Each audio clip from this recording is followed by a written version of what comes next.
Hi family. 2 நாளைக்கு snacks பிரச்சனை இல்லை. அப்படின்னா ஸ்நாக்ஸ் தானே கேட்குறீங்க? வாங்க வீடியோக்குள்ளே போய் பார்க்கலாம். அதுக்கு 1 கப் மைதா மாவு எடுத்திருக்கேன்.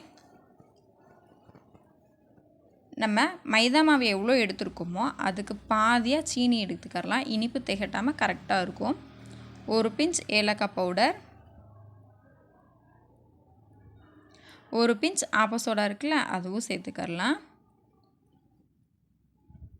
இது கூடவே 50 கிராம் டால்டா சேர்த்துக்கரலாம். இதுக்கு 2 முட்டை கரெக்டாக இருக்கும். இதுக்கு தண்ணியே தேவையில்லை. நம்ம போட்டிருக்க முட்டை, டால்டா, அப்புறம் சீனி இருக்குல்ல, அதுவும் நம்ம கை ஹீட்டு படப்பட நல்லா மெல்ட் ஆகி வரும்.